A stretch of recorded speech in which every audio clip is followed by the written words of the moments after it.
for Cars and Coffee. As you can see, he brought the Lambo out here this morning.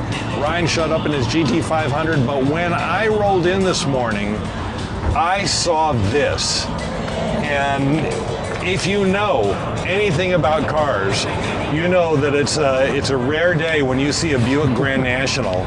And this is beautiful, and it's got an amazing story. So we're going to meet Jesse. Say hi, Jesse. Hey, everybody.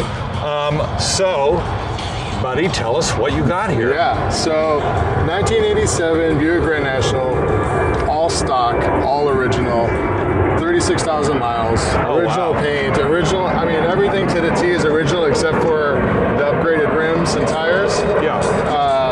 But the beauty of this car is the story of this car. So yes, tell us the story. So obviously the history of the car is, I mean, it's just is one of one, you know. So this car itself here is it was built from the manufacturer for the late Judy Edmondson, whose husband bought and built this car for her. The uniqueness of this car is that it came from the manufacturer with the sunroof and full digital dash.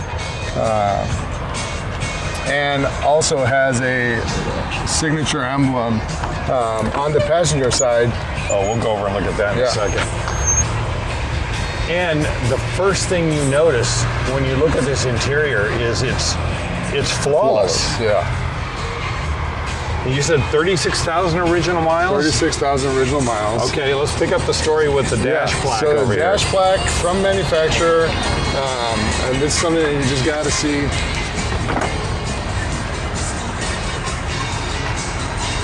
Built, this Buick, 1987 Buick Grand National, built for Judy Edmondson. So that's something that I cherish, and I love the story and the history of it. And it's just something that we're going to keep up and keep in the family. Well, no kidding. Like we were talking off camera there, the values on this thing is really going up. Yeah. Okay, so everything's original. All original. 36,000 miles. You bought it out of state, right? Yeah, North Carolina. North Carolina. Yeah. How did you find it? So a buddy of mine from Chicago he's a collector, owns two of them. You know, I leaned on him to guide me into the right direction. Smart move. Instead of just going on the whim and thinking like I know something, you know? Yeah. Good call, man. I know a little bit about everything, but, but yeah, so the beauty of it was that, you know, he found this car. He's like, we have the right people that will help you find the right car.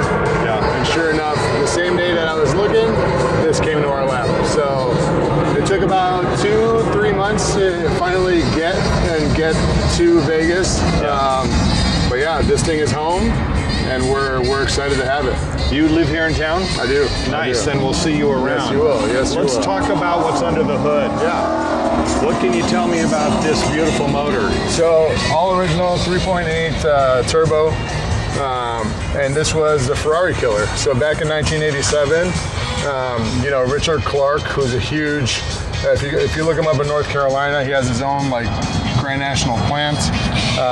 He does restorations. I mean, you name it. He's the, if you know Grand Nationals, you know Richard Clark. Got it. But all original V6, back in 87, him and his buddy raced in his Testarossa, and he lost. He lost stock to stock, you know? So he was, you know, he was a little hurt about it. Yeah. And it was then after that fully invested in Buick Grand Nationals. Revenge. You know? Yeah, absolutely. So if you've seen the movie Black Air, which is based upon the Buick Grand National, they do an amazing job in telling the story, involving everyone who was involved in making this piece of history come to life, you know? Yeah. What kind of horsepower is it cranking out right now? So stock, it's about 275, just under 280. Yeah. Quarter mile time is right around the 13s stock.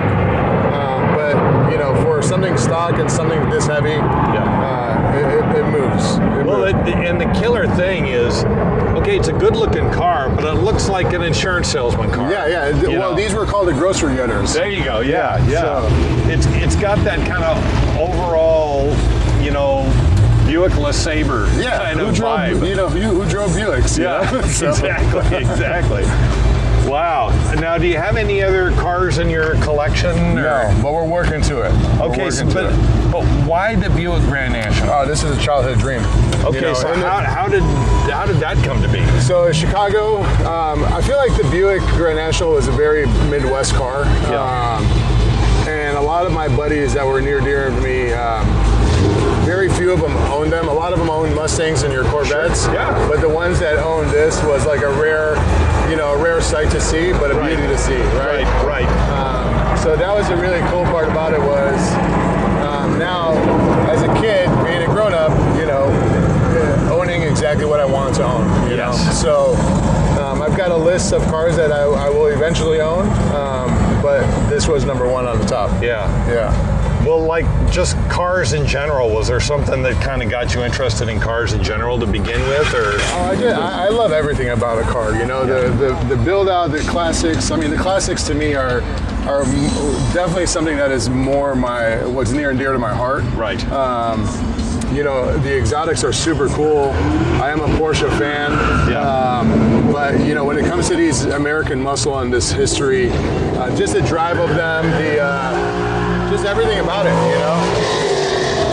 the rawness, the burning of gas, the smell, that's what it all means. Like I said, even though we might get. You're not at a car show unless you hear stuff like that. Exactly. So we're here live. Exactly. We might get canceled for it, but it's a man's car. It is. It's a man's car. It is. It is. Yeah, there's nothing like it. Just a full blackness too of it. All black, everything murdered out. Yeah. Just beautiful. Sunroof is a nice touch. Yeah. Well, dude, this is just really a nice car. Like I said, when I rolled in, that's where I parked over here. Yeah. I'm like, that's a Buick Grand National. Yeah. And you just don't see them, so I appreciate your take on that, the rareness of it. Absolutely. So, man, you got a great car here. Yeah, thank you so much. Really dig it. Thanks for sharing it with us. Absolutely, my pleasure. Thank you guys. Thanks.